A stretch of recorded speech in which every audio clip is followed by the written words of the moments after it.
Hi, my name is Joe Pass, and welcome to my hot licks video. Those were not exactly hot licks, but just a little concept that I'd like to talk to you about, among other concepts on this particular tape, that I hear questions that are asked me often by young guitarists about how do you play so many substitute changes, and how do you, what are you thinking about when you're playing?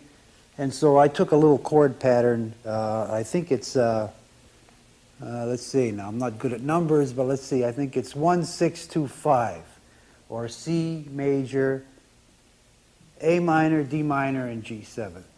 And I tried to show some substitute changes that I would use if I had a 1-6-2-5 pattern. And a 1-6-2-5 pattern is basically in thousands of pieces, all American music, from Gershwin, Jerome Kern to Stevie Wonder and Willie Nelson. Anyway, so I want to talk to you a little bit about some of the concepts that I would use. They're very basic and very simple, that I would use to embellish a 1-6-2-5 progression. We'll get to that in a minute. First, I think you should tune up to me so that we're in tune. I think I'm 440, I'm not sure. I hate tuning up. They told me the guitar was tuned at the factory, but, you know, but it's not, because if you check it out, but here, anyway, here's my E. Well, now that we're in tune, hopefully, I'd like to pick up where I left off about playing on a chord pattern like a 1-6-2-5, which is a C major, A minor, D minor, and G7. We're staying in the key of C. It's a good key.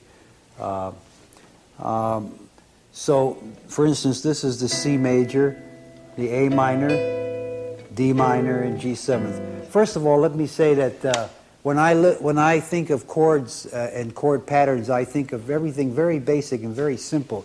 For instance, the C and the A minor to me are simply C major. The A minor is at the sixth, but it's not really important. It's kind of like the C major in a sense. It's the same sound. You can hear it. And the D minor and G7, the 2 and the 5, I simply think in terms of the 7, G7. And the D minor just happens to be a little movement that goes with it. But I don't like to complicate my thinking up with too many theoretical changes, or too many changes that are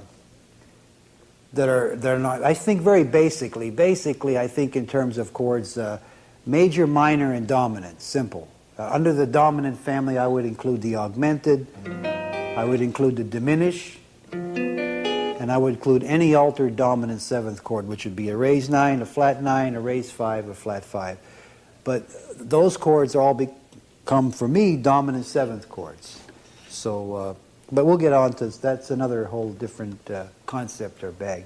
So on the 1-6-2-5, you can play 1, 6, 2, and a 5 chord. Now, if you notice, my 1 chord was a C major 7th, my 6 chord was an A minor 9th, my 2 chord is a D minor 11, and my whatever this chord is, what is this, a 5? My 5 chord is a G 13th, which means that you can always alter your changes by adding tones to them. You don't have to necessarily play.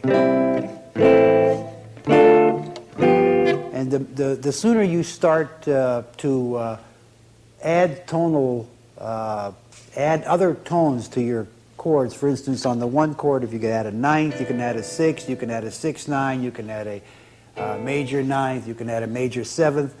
When you add these color tones to your chords, they help to make your playing sound a little more sophisticated, a little more, little hipper, if you want to use the term. So now that's one thing you can do. So you can go.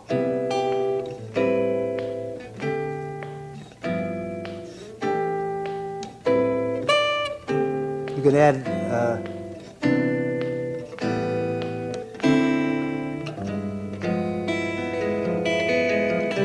So now what you can also do is I substitute many times for a minor seventh chord, I substitute a dominant seventh chord. So in this case, for C major would be C major. For the A minor, I would substitute an A seventh. Now in this case, it happens to be an A seventh with a raised fifth and a 13th, but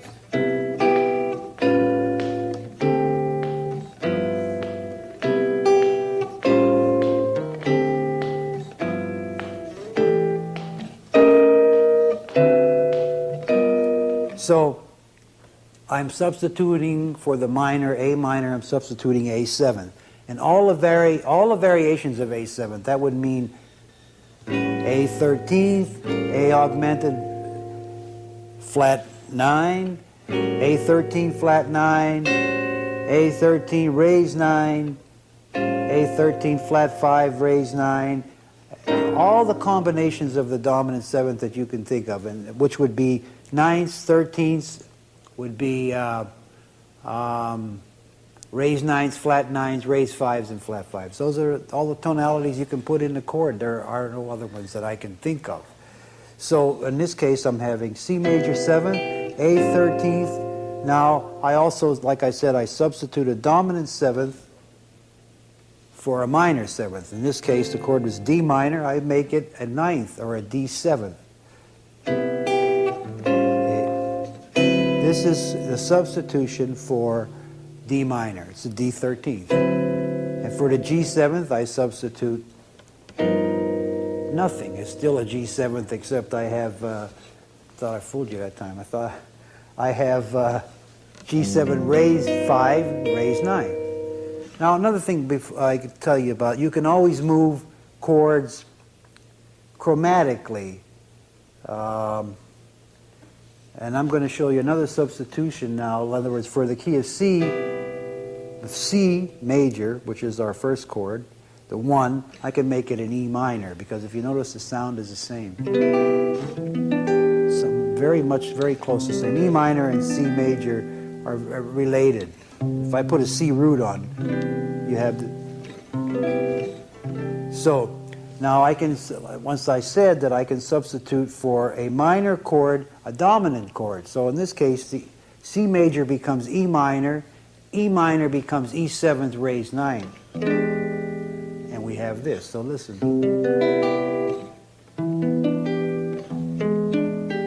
So I'm substituting now E 7th raised 9 for C major, coming from E minor, which is a substitution for C major. It sounds like a lot of substitutions, but it's really very simple, because what I'm getting at is this. For the E major raised 9th, E dominant 7th raised 9, I should say, you can always move, like I said, your chords in a line. E 7th is a substitution for C. A 13th is a substitution for A minor. D 7th raised 9 is a substitution for D minor 7th. G 13th is G 13th. There's no substitution. It's just an added tonality to G 13th. So this is what you got. This is replacing this. So what you got is, this is what we started with originally. We're substituting. You can add tones to these substitutions like this. Raised 5, 13, 6, 9. Raised 5, raised 9, 13, 6, 9. So you can always, you can go, let me get back to where I'm, gets to be a lot of substitutions pretty soon. So let me give you some examples. E 13th raised 9 can be a B flat 13th by changing the root. A 13th is A 13th. It can be an E flat 7th raised 9 by changing the root. You don't change any fingering. You don't have to get any chords that are really difficult to play. I don't believe in playing anything that's real hard. If it's real hard, forget it. Because it takes you so long to finger something like that, that by the time you get it, you can't do anything else. And the object of playing so-called jazz guitar or solo guitar is to be free to play the music that you feel and hear, and not to be tied down with trying to do something that's very technical or very difficult, because it just gets in the way of the playing. And the object of playing the instrument is to play the music that you hear, as I said, and that you feel. And the instrument is just a means to express the music that you want. So I don't know how good it is to not to play real hard things, but I don't like to. Anyway, so E becomes B flat, A becomes E flat, or E flat becomes A, D becomes D and A flat. So you can move, I can't remember the word that I'm looking for, chromatically. A, it's B flat, A7, G7, A flat 7, B flat, A7, A flat 7, G7. That's one pattern. E7, E flat 7, D flat, D7, D flat 7. So let me show you. This is what we start with.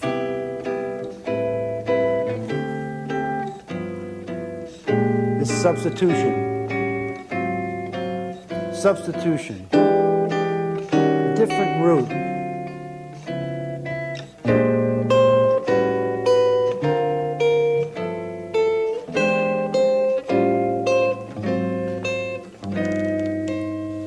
You don't have to do that one. That's a hard one.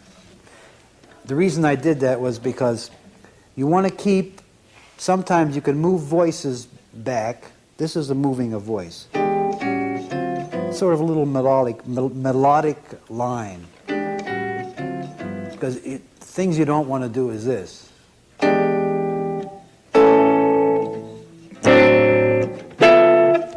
In other words, you want to keep continuity in your chord playing.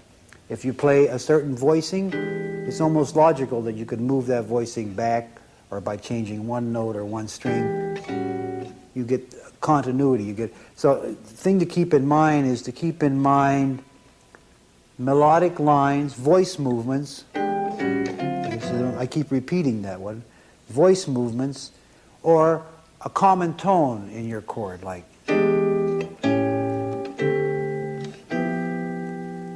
E, A, D, G, always with the G on the top, or E, A flat. That one you can leave out. Or E, or a B flat 13th, or a E 7th raised 9 flat 5, A 7 flat 9, D 7th raised 9, G 7 raised 9. So you see I have a common tone in every chord, or I'm making movements like, that's a little voice moving.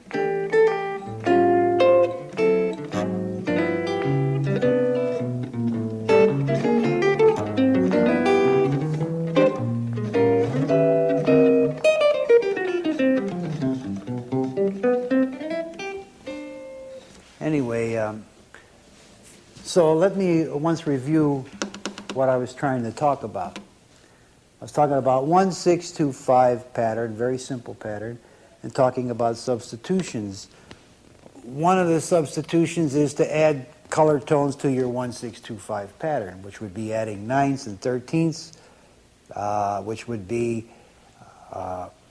6 9ths and 13ths and major 7ths, adding those tones to your chord, to your 1, 6, 2, 5, or changing some of the chord progression. The 1 chord is a 1 chord, it stays a 1 chord. You can't make the 1 chord a dominant chord. In other words, you can't make it a C 7th in this case. But you can make the 1 chord an E 7th raised 9. Now you can't make it a 9th, because how does this sound? That's what we're starting with. Now, you can't say, I'm going to make this. It doesn't seem to sound right, but how does this sound? Pretty close, because we have a tone, we have some of the tones in the 1 chord are included in the E 7th chord. But if you make it a 9th or a 13th, you're losing That has nothing to do with, listen to the root. Let me see if I can do this.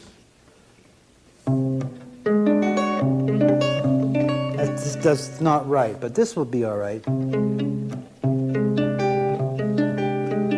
Because that is the raised ninth of E, the C. Now, of course, you don't want to play this chord because it's a dumb chord. You have to watch when you buy books that have 10,000 chords in them, I think. Because 9,000 chords are theoretically correct, but not really usable in the kind of playing we're talking about, which is if you want to play jazz pieces like Green Dolphin Street or Body and Soul and that. Theoretically, they're all correct. For instance, this chord here is called, in some books, G7 flat 9, with the flat 9 in the root, in the bass. Now, if I'm playing and you play that for a flat 9 G7 for me, I don't want it because it's not, it doesn't sound like, it sounds to me like a diminished.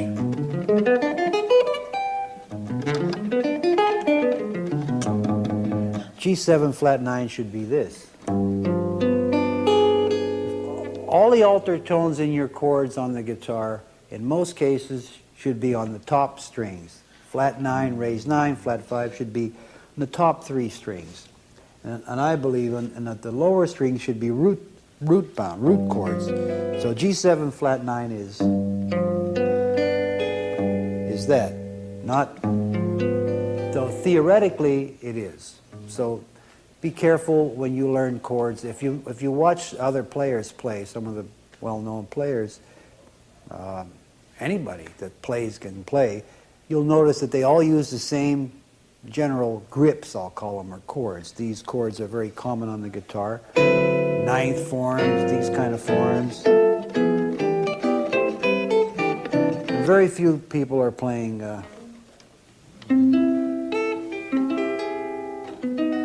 real difficult things. Some players like to concentrate on that kind of playing, but that takes a great deal of study and a great deal of practice, and sometimes you get locked into doing something the same way all the time because that's the way you spent hours and days learning it, and it's sort of a hindrance to trying to improvise and play because you're locked into a lot of technical and theoretical information and not so much just trying to play what you hear and feel.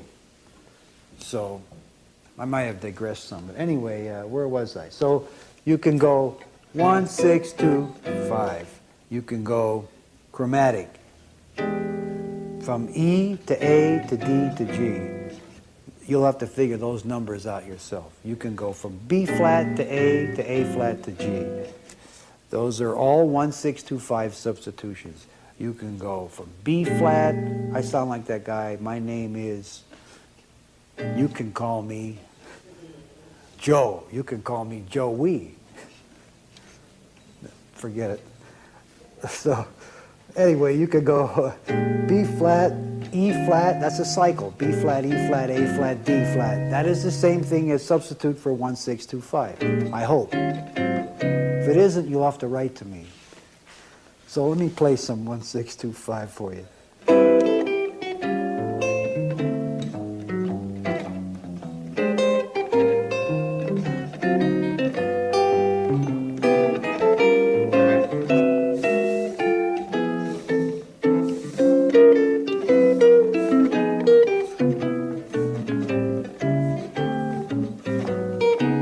Don't ask me what that is.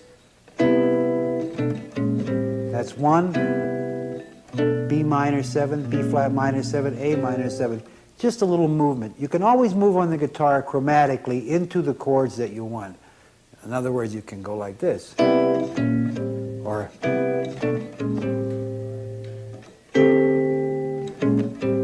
now why did I do that? C, this is just a movement into A minor. Just a movement. No big deal. It's E minor, it's B minor 7, B flat minor 7, which is a substitution for E, because B minor 7th and E 7th are a 2/5. See, so you can go like this. It's a flat 5 principle. You can move back and forth. But I'm going to A minor, so I go. So now I'm on A minor, which is the 1, which is the 6th chord. Then I don't do anything. I go to the 5 chord. Now I do, since I went like this, in my mind, my ear says, why can't I go? Where does it take me? It takes me from B flat to A minor to A flat minor. A flat minor is the 2 chord of D flat.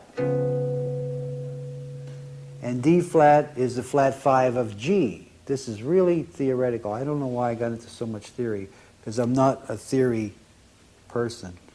So here we were.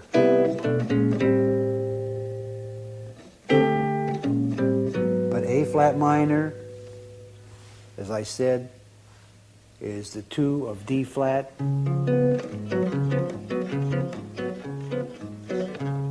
And D flat is the flat 5 of G. So that's why I can do that. So I can go.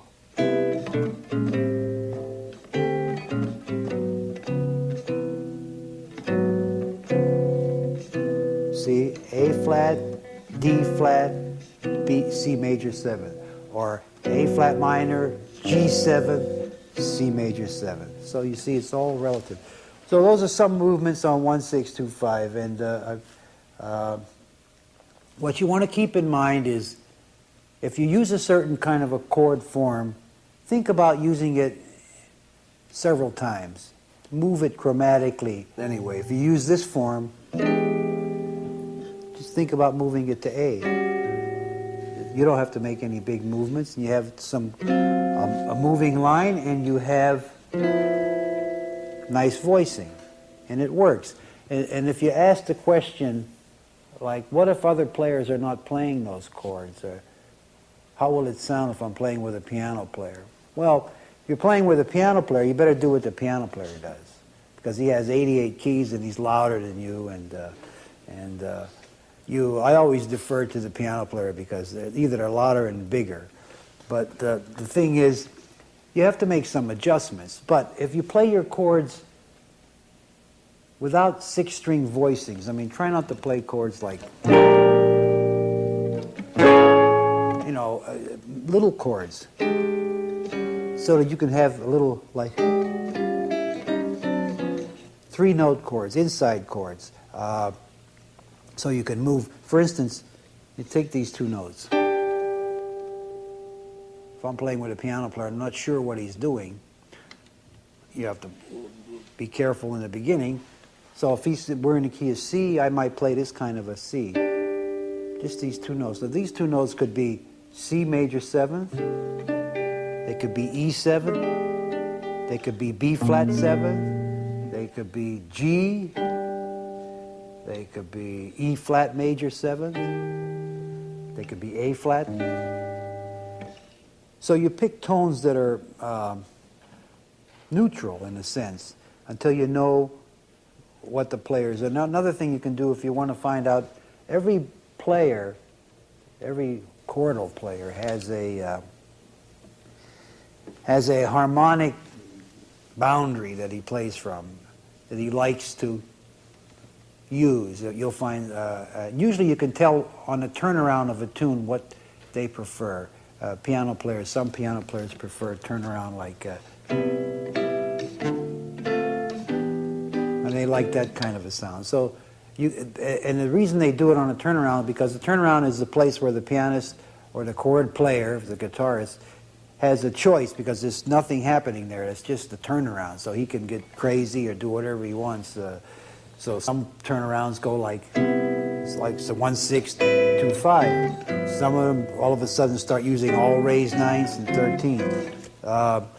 So on a turnaround is where you listen to a piano player or another chordal player to see what their harmonic concept. Some players like a lot of minors. Some players like a lot of 2-5. Some do that all day long. You can go. Let's see. Let me see. You can go. Well, you can do. See.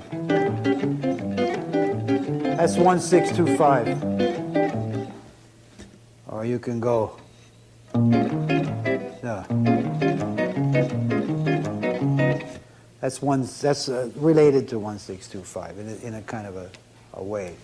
But anyway, the place to listen is on a turnaround. And the thing to do is to use chords that are kind of neutral sounding tonalities until you know what concept the piano player likes. Does he like a lot of minor sevenths, or does he like a lot of raised ninths, or is he 11th kind of a player, like all these kind of sounds? But that's digressing again to some other subject. So much for the 1625. By the way, the point is that if you use substitute chords on your chord pattern we just talked about, like raised ninths and flat nines and raised fives and so forth, that also means that you could use those kind of melodic lines when you're playing. So you don't have to go.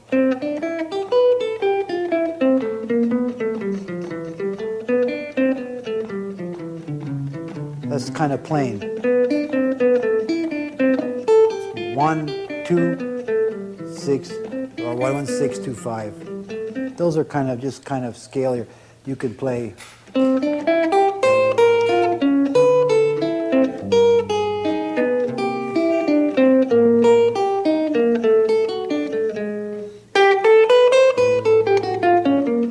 That's your 6. This is your 2. This is your 5. Yeah.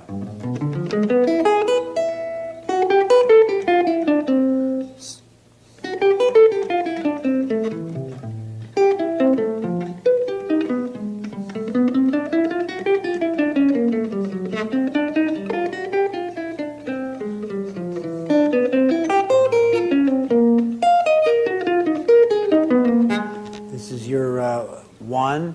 Because it's like an E minor 7th flat 5. I forgot about that. 1, 6, 2, 5.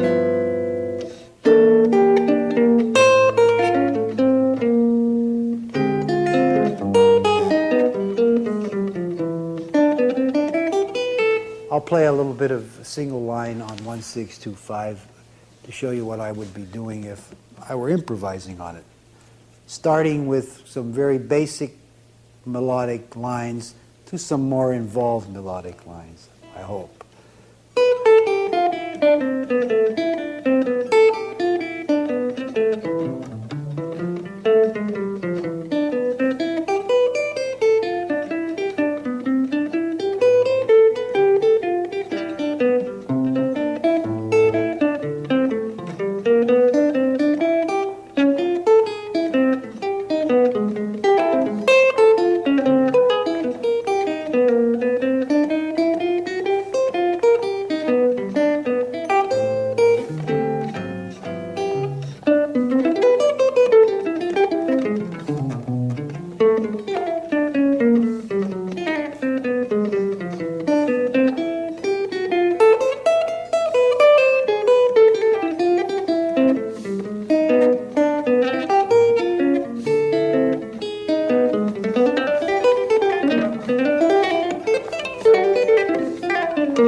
Doing there, doubling up a little bit.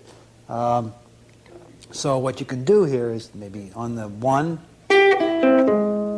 that, on the 6, let's see, 1, 6, 2, 5. Those are all like augmenteds. On the 1, 2, 5,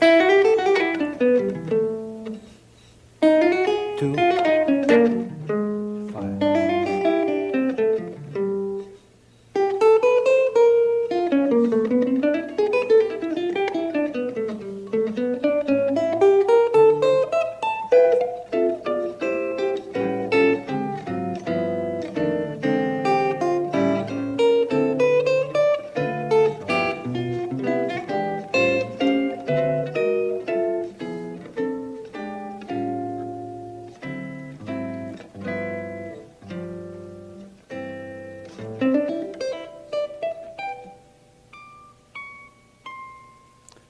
this guitar goes up to D. I never knew that. No wonder I've been missing that all the time. Anyway, it's some examples of playing on 1-6-2-5, using little substitute chords. I tried to show you like the forms too that some of the runs come out of. You know, a good idea to practice if you're interested in, if you're bored with playing scales, because scales are. I mean, scale's a scale, and I find that most players, when they practice scales, don't listen to what they're doing. They just sort of go. I mean, and nothing's happening. When you do that, nothing's happening. You're not learning anything because you're not listening to the music. Because, for instance, what's going on? What is this? It's supposed to be. Every note should be clear. So, but scales can be boring because what you're doing is just running your fingers across the neck of the fretboard. So I thought of a way of making it a little more interesting, which would be to take a note, any note on the first or second string, take this note, and put a chord on it like this. E flat major 9. Strum the chord, play the root, and strum the chord. So you hear the sound of the chord, because you want to hear the sound of the chord. It's not, it's like, get it in your ear. Start on the root of the chord, which in this case is E flat, and play the scale.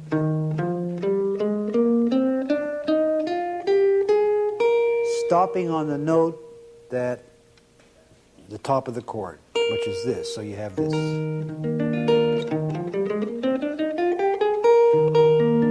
Now that's sort of a scale and not a scale. It's kind of a line, because you're not going, which is a scale. You're going. Then take the same note, put another chord on it, maybe a different, maybe this chord.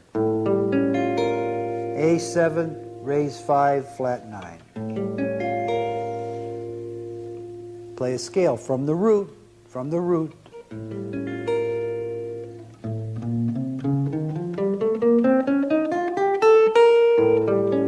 From the root and stop on the same note.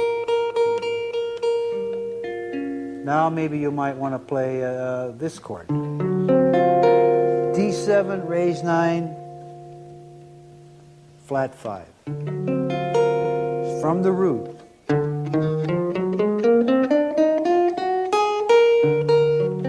Every time you stop on the same note. So what you have is a pedal tone, one note on the top, and you alter the chord. Whatever chord you want to make it, augmented, diminish. You want to make it diminish, give it a root. This diminished chord can have a root of E flat, can have a root of A, can have a root of G flat, and it can have a C, can have a root of C. And I think you can find that out by doing this. And you put a root on each one from the 5th string. Now, I'm sure that's repeated. It's the same. I'm sure that if you know anything at all about theory, you don't have to take my explanation of it. You'll understand it. You'll probably say it's because it's 1, 2, 3, 4, something up a major third, up a third. I don't know. I don't talk about those things. I talk about listening and hearing. But anyway, what I was saying was you take a note, like I picked that note, and you put a chord on it. Give it a root. That happens to be D flat major 7, 6. The way I knew that was I found out D flat 1, 2, 3, 4, 1, 2, 3, 4, 5, 6. That's 6. 1, 2, 3, 4, 5, 6, 7. 7. That's how I learned numbers. Anyway, paint by numbers. This is D flat major 6. So you take from D flat and you play on scale. This is G7, raised 9, flat 5, same note, B flat.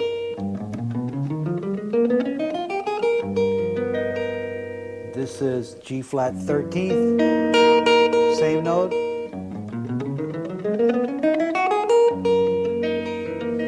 This is A diminished,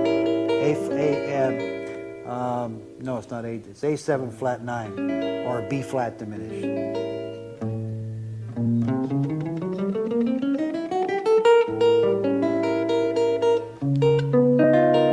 D flat 13th.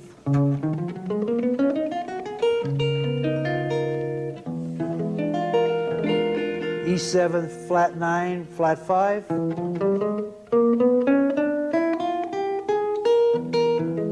So you see what you have then now is not just a scale that puts you to sleep or is a pattern that you don't really pay attention, but you have sounds of chords, and you have lines that build from one interval, from a root to an interval, and it gives you something more to listen to.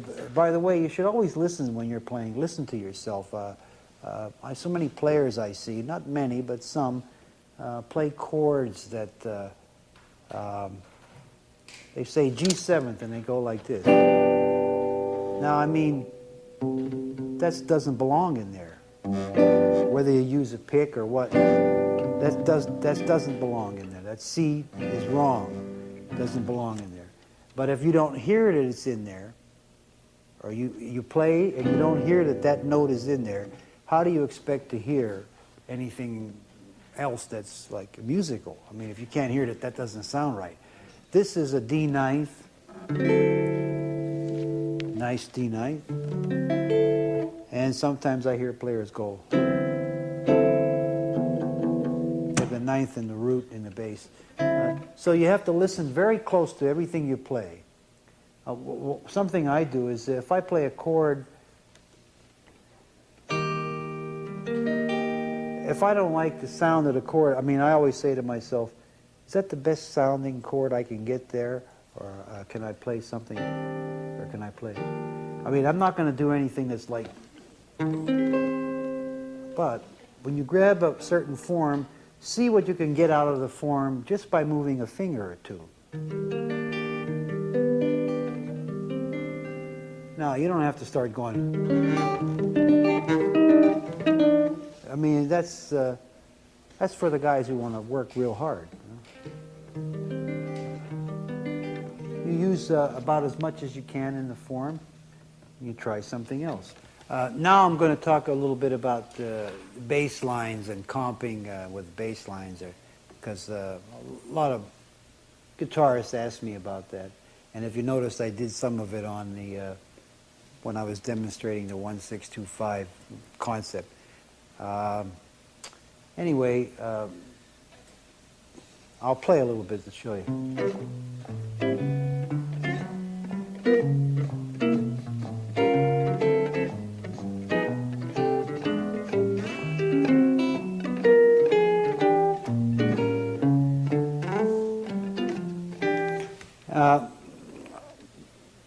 The most important thing about playing bass line and guitar is the bass line.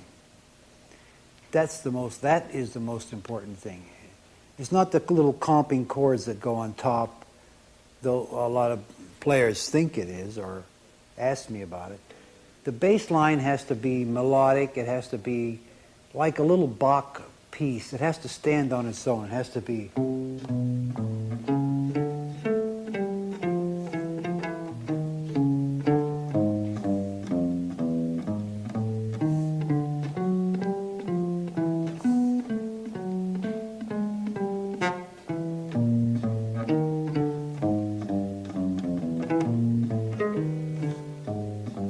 The bass line has to be melodic. It has to stand up so that if you heard it, you would recognize the changes. Now, it's a little bit difficult to demonstrate that point on a so-called 1-6-2-5 because it doesn't go anywhere really. Because as I said before, a 1 and a 6 are the same to me, and a 2 and 5 are the same. So what we got is, so what we're doing is,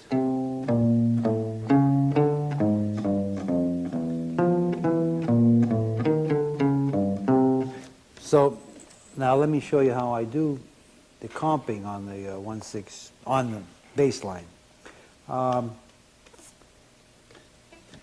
Visualize doing a shuffle rhythm like.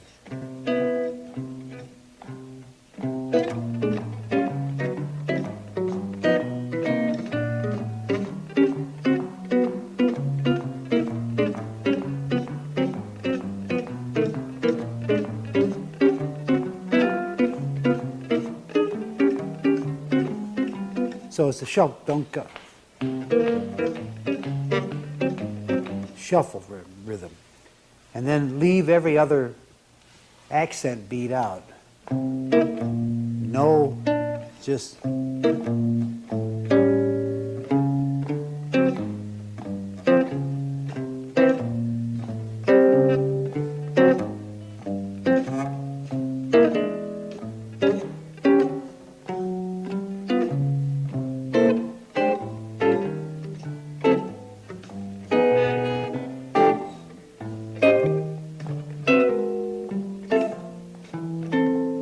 So what you do is, instead of going,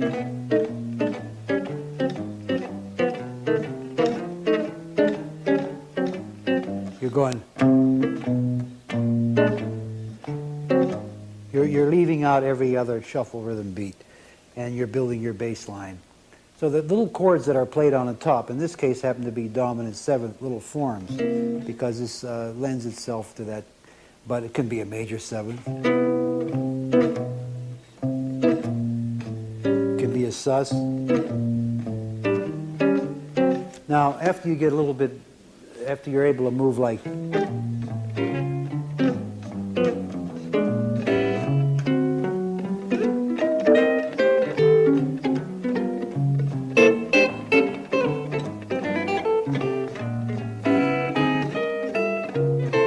after you can move, I'm moving a little bit fast, I'm showing off a little bit, but after you move a little bit, then you can start adding some little syncopation to it, you know. It doesn't have to be.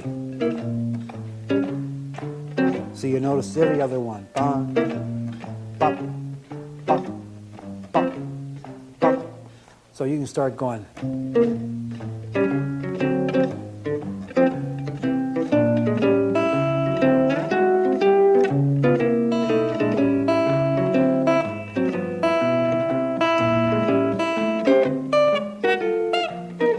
So now I'm adding some little accents and little rhythms. None of those little chord forms that I'm playing are difficult. And none of them are, in many cases, not indicative of the chord that I'm actually playing. Sometimes I'm playing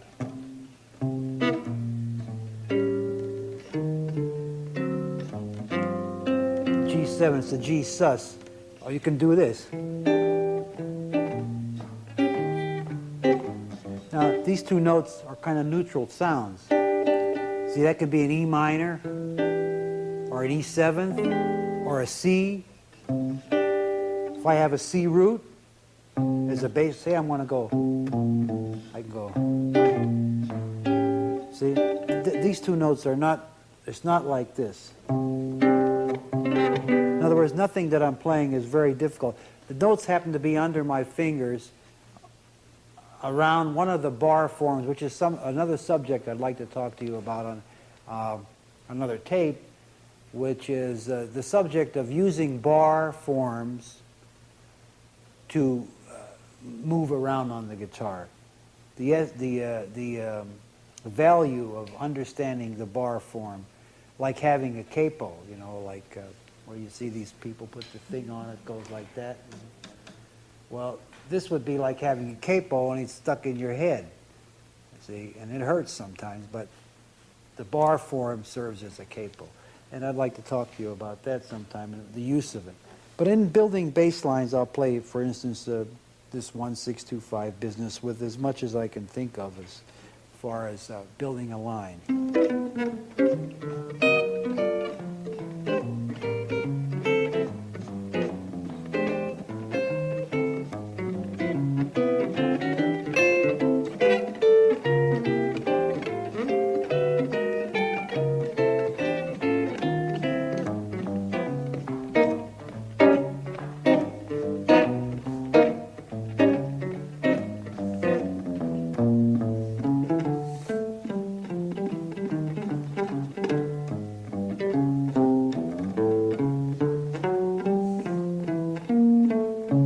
Remember, the bass line is the most important thing. It has to move logically. It can't, it's not that comping doesn't count.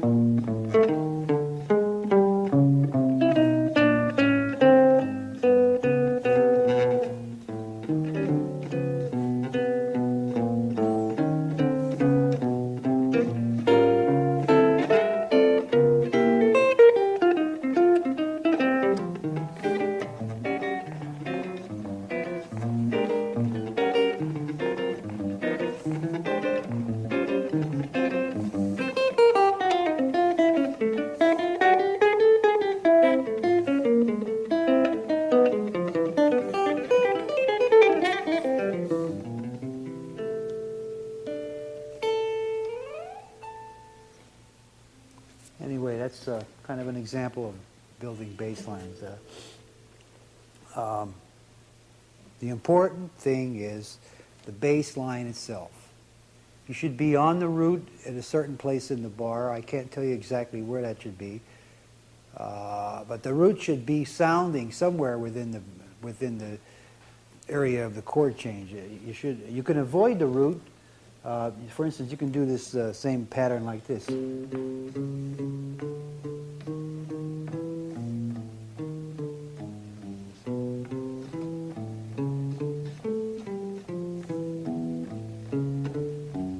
That's the same.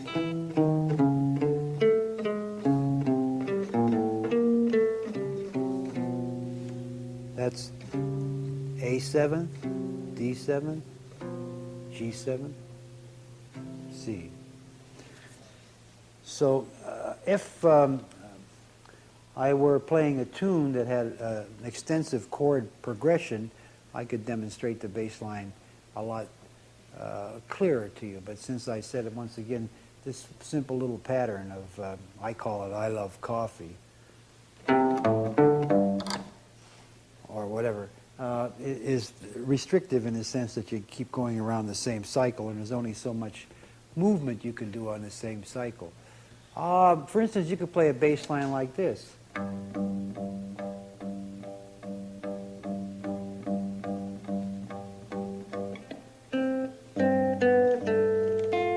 I'll show you.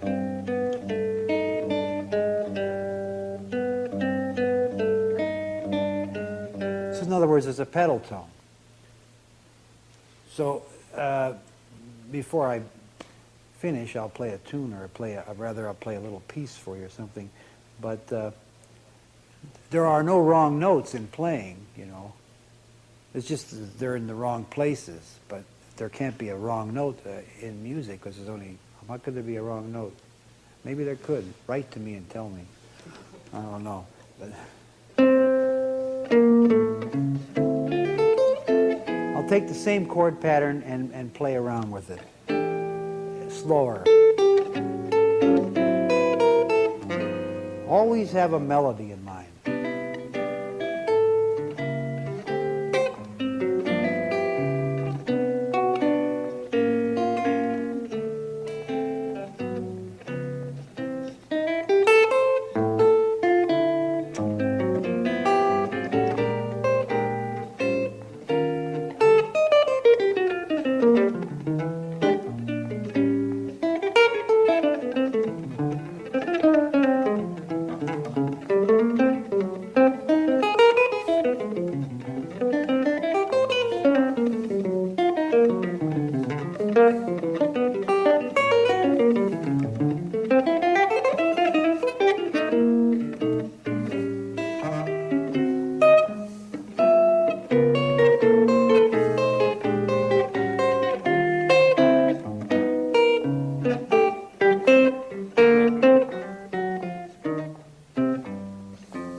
Hi, I'm Woody Mann, and welcome to Hot Licks Solo Jazz Guitar with Joe Pass.